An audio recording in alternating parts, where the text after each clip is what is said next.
Kisah ini dinukil dari buku sejarah At-Tabari yang menceritakan kisah sejarah para rasul dan juga orang-orang terdahulu. Berawal daripada pelajaran bahwa menikah dengan ibu sendiri adalah hal gila. Dan ini ternyata dilakukan oleh seorang raja yang zalim yang bernama Namrud. Lalu bagaimana kisahnya dan kematiannya Raja Zalim ini? Insya Allah akan kita bahas di video kali ini. Namrud atau dengan nama lain Nimrod adalah seorang raja zalim yang kisahnya ada di kitab suci agama-agama samawi. Dia adalah keturunan kelima dari Nabi Nuh alaihi salam. Nasabnya adalah Namrud bin Kan'an bin Khus bin Ham bin Nuh alaihissalam. Tapi anak dari Kus dan Namrud ini adalah orang yang pertama yang mendeklarasikan dirinya sebagai raja atas seluruh dunia. Bahkan dia juga waktu itu memaksa orang-orang untuk menyembah dirinya sebagai Tuhan. Hal itu tentunya mendapat tantangan dari seorang nabi yang hidup sezaman dengannya, yaitu Nabi Ibrahim alaihissalam tahun 1997 sampai dengan 1822 sebelum Masehi.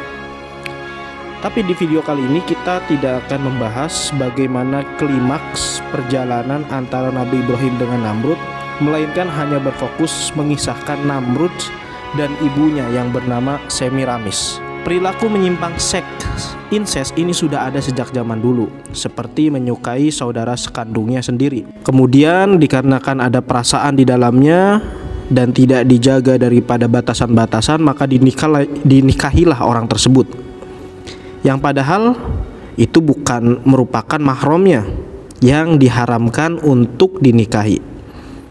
Dan ini persis seperti binatang, bahkan lebih daripada hal itu. Ternyata Raja Namrud telah mencatat dirinya bahwa raja ini menikah dengan ibu kandungnya sendiri yang bernama Semiramis. Namrud adalah seorang raja yang terkenal yang hidup sekitar tahun 1275 sampai 1942 sebelum Masehi. Dia menjadi raja di sebuah daerah yang dinamakan dengan Babilonia, dengan peradaban yang terkenal bernama Mesopotamia kuno, dan negara bekas pemerintahannya sekarang menjadi negara Irak. Ayah Namrud adalah Kus, yaitu cucu dari Nabi Nuh alaihissalam.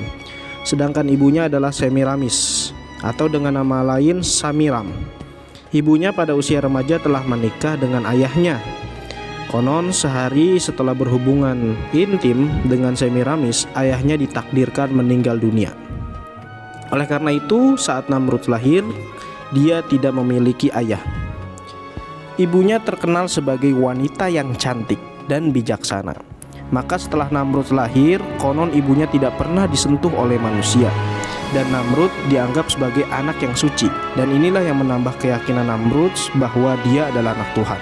Namrud ini adalah orang yang pintar dan paling cerdas di zaman itu. Dia dianugerahi kepintaran dalam hal desain matematika dan ilmu perbintangan atau astronom. Dia adalah orang yang saat itu menemukan seksimal yang membagi lingkaran menjadi 360 derajat. Kemudian dia juga lah yang menemukan kalau 1 derajat menghubungkan kepada 60 menit dan 1 menit terkumpul daripada 60 detik. Selain itu, Namrud juga menetapkan bahwa 1 hari terbagi dalam 24 jam. Menurut Namrud, hari bermula pada waktu tengah malam dan bukan pada waktu matahari terbenam, seperti yang dipercayai kaum sebelumnya. Di samping itu, Namrud juga mahir mendesain struktur bangunan besar seperti jembatan, kuil, bangunan bertingkat, dan bendungan. Bukti bangunan yang telah dibangun Namrud salah satunya adalah pembinaan sistem saluran irigasi yang diadakan di lembah Tigris. Dan Namrud juga orang yang pertama menggunakan batu bata dari tanah liat yang dibakar. Dan Namrud juga terkenal sebagai arsitek dari menara Babel, yaitu menara pencakar langit pertama di dunia. Nah, karena kemampuan yang luar biasa itu, dia menjadi sombong dan takabur. Sayangnya, dengan segala penemuan yang menakjubkan itu, dia malah menggunakan untuk menyesatkan rakyatnya sendiri. Antara lain, Namrud menggunakan ilmu falak dan ilmu tentang benda-benda langit atau astronom untuk menciptakan berbagai sistem meramal nasib seperti horoskop dan meramal nasib seperti palmistry. Tujuannya adalah bahwa manusia tidak perlu Tuhan karena manusia mampu memprediksi dan mengubah nasibnya sendiri. Selain itu, Namrud juga membangun banyak bangunan megah dan berhala yang indah agar manusia kagum akan ciptaannya sendiri. Konon katanya Menara Babel yang dibangun Namrud digunakan untuk para pendeta-pendeta memuji dan menyembah Namrud. Dan kenapa menara itu dibangun sangat tinggi? Karena untuk bisa mencapai kayangan. Ini juga persis seperti apa yang pernah dilakukan Fir'aun. Fir'aun membangun piramida yang sangat tinggi karena dia ingin melihat Tuhannya. Melihat Tuhan daripada Nabi Musa dan Nabi Harun dari atas sana. Dan mungkin Fir'aun juga terinspirasi daripada Namrud yang pernah dilakukan. Menurut buku sejarah para nabi dan raja yang ditulis oleh Imam At-Tabari pada abad ke-9 Masehi, menara kebanggaan Namrud ini telah dihancurkan oleh Allah Subhanahu wa taala. Dan dikisahkan sebelum Namrud dilahirkan, saat itu hanya ada satu bahasa yang dipakai, yaitu bahasa Suryani. Namun Namrud memecahnya ke 72 bahasa yang berbeda. Akibatnya mereka tidak dapat berkomunikasi satu sama lain, dan mereka juga tidak bisa membangun kembali menara tersebut. Namun di sisi lain, Namrud juga sangat menyukai ilmu sihir yang dia gunakan untuk mempengaruhi rakyatnya. Konon disebutkan juga dalam beberapa keterangan dan riwayat bahwa Namrud mempelajari ilmu sihir melalui dua malaikat Harut dan Marut yang pernah disebutkan di dalam Al-Quran. Selain itu, Namrud juga memulai era yang baru di mana manusia memandang rendah pada Tuhan. Yang padahal pada masa sebelumnya sampai kepada Nabi Nuh, orang-orang mengagungkan Allah Subhanahu wa taala sebagai satu-satunya Tuhan di alam semesta. Saat itu, rakyatnya tidak diperbolehkan melakukan kebaikan-kebaikan atau ibadah-ibadah yang pernah ditinggalkan Nabi Nuh alaihissalam. Karena baginya Tuhan itu adalah gaib, maka yang gaib itu adalah lemah. Oleh karena itu, orang-orang yang di bawah Namrud itu mengikuti apa saja yang disuruh atau diperintahkan Namrud, seperti berpesta seks, membebaskan arak, dan melakukan segala kemungkaran yang telah dilarang oleh Allah sebelumnya. Karena itulah di beberapa sejarah menyebutkan Namrud digelar yaitu dewa anggur karena dia mabuk dengan keduniaannya. Dia juga mengklaim dirinya Tuhan karena sebagai seorang manusia dia merasa lebih tahu tentang kelemahan manusia lain dibandingkan Tuhan yang jauh terpisah daripada makhluknya sendiri. Selama hidupnya Namrud banyak membangun kota-kota megah seperti Babel, Akkad, Asyur, Ninwe. Yang peninggalannya itu bisa kita lihat dari sejarah yang hari ini masih ada di reruntuhan di Mosul atau Baghdad, Irak.